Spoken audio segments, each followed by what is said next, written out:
বন্ধুরা, কমলকাট মাছ দিয়ে দুধ কচুর ডোকা দিয়ে অসাধারণ মাংসর মতো করে রেসিপি তৈরি করলাম। এই রেসিপিটা যখন তোমরা পাশে নিয়ে বসবে, অন্য কোনো কিছু তোমার ভাতের পাশে লাগবে না, শুধু এটা দিয়ে খেয়ে নিতে পারবে এক থালা গরম গরম ভাত। দেখো কালারটা যেমন সুন্দর হয়েছে, খেতেও তেমন টেস্ট হয়েছে। তো তোমরা ভিডিওটি দেখো আমি কেমন করে দুধ কচুর ডোগা দিয়ে এই কমলকাটের মাছের রেসিপিটা করলাম। ফোড়নে দিয়েছি কালো জিরে, শুকনো লঙ্কা, গোটা রসুন আর পেঁয়াজ কুচি। এদিকে দুধ কচুর ডোগাটাকে লম্বা লম্বা করে কেটে নিয়েছি। এটাতে অন্য কোনো সবজি দিব না, তাহলে কিন্তু খেতে ভালো লাগবে না।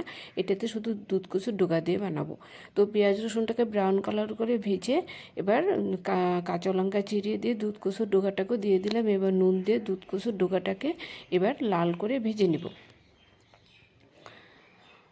তারপর এদিকে মাছটাকে ভেজে তুলে নিয়েছি। তোমরা দেখতে থাকো, মানে এতটা টেস্ট হয়েছিল, তোমরা বানিয়ে খেতে পারবে। তো তোমরাও একটু ধৈর্য সহকারে ফার্স্ট টু লাস্ট দেখো আমি কেমন করে এই রেসিপিটা বানালাম। একঘায়ে সবজি দিয়ে আর মাছ টাছ খেতে ভালো লাগে না, অন্যরকম নতুন কিছু প্রসেসে সবজি পড়লে খেতে ভালো লাগে। তো মশলা দিয়েছি শুকনো লঙ্কা বাটা আর আদা বাটা, দিয়ে দিলাম হলুদ গুঁড়ো, দিয়ে দিলাম জিরে গুঁড়ো, দিয়ে দিলাম ধনেপাতা গুঁড়ো, ধনে গুঁড়ো। তো এবার আমি মশলাটা দিয়ে খুব ভালো করে কষিয়ে নিচ্ছি। তো আমাদের মানে 3-4টা বাড়ির উপরে একটা বাড়িতে দুধ কচু গাছ আছে অনেকগুলো। তো আমি ওদের বাড়ির উপর দিয়ে যখনই যেতাম চেয়ে চেয়ে নিয়ে আসতাম যে আমাকে একটু ডোকা পাতা দাও। তো পাতা, দুধ কচুর পাতা বাটা খেতেও ভালো লাগে আর ডোকাটা খেতে ভালো লাগে, ডাল দিয়ে হোক, রসুন কালো জিরে দিয়ে ভাজা হোক। তারপর এরকম নিয়ে আস্তে আস্তে একবার ভাবলাম যে ওনাদের বাড়ি থেকে যখনই যাই চেয়ে নিয়ে আসি, একটা কাজ করি, একটা চারা নিয়ে যাই। তো চারাটা এনে বুনে দিয়েছিলাম, মানে অনেক তাড়াতাড়ি গাছটা বড় হয়ে গেছে আর অনেক চারাও হয়েছে ছোট ছোট। তো যখন ইচ্ছে হয়, বাড়ির জিনিস কিন্তু তখনই খাওয়া যায়, যখন ইচ্ছে করে আর কি। আমার খেতে ইচ্ছে করছে, তো মানুষের বাড়িতে গিয়ে কিন্তু আনতে আলসে লাগে।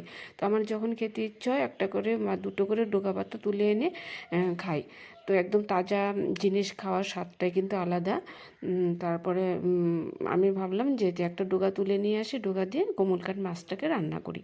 তো পেঁয়াজ রসুন দিয়ে এরকমভাবে মশলা দিয়ে তোমরা রান্না করে খেয়ে দেখবে, ভীষণ ভালো লাগে। তো এবার মশলাটাকে খুব সুন্দর করে কষিয়ে নিলাম। দেখো কালারটা কি সুন্দর হয়েছে।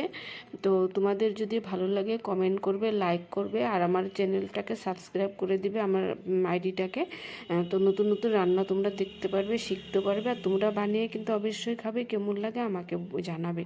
মানে কচুর যে কোনো জিনিস খেতে ভালো লাগে, কচুর লতা হোক, শাক হোক, কচুর শাক, ডোগা, মানে যে কোনো কচুর মুখী ভীষণ কিন্তু ভালো লাগে, যারা আর কি কচু খেতে ভালোবাসে। তো আমার তো ভীষণ ভালো লাগে। আর আজকের এই কমলকাট দিয়ে দুধ কচুর ডোগা রেসিপিটা যে বানিয়েছি, ভীষণ ভালো লেগেছে। আলাদা একটা স্মেল হয়েছিল, মানে এই রেসিপিটা দিয়ে দুধ কচুর ডোগার কিন্তু একটা একটা আলাদা স্মেল আছে, গন্ধটা ভীষণ ভালো লাগে। দেখো কালারটাও কিন্তু খুবই সুন্দর হয়েছে, একদম মাংসর মতো তো দেখতে লাগছে, খেতেও অবিকল মাংসের মতনই লেগেছে। তো তোমাদেরকে অনেক ধন্যবাদ, ভালো থাকবে, সুস্থ থাকবে, টাটা।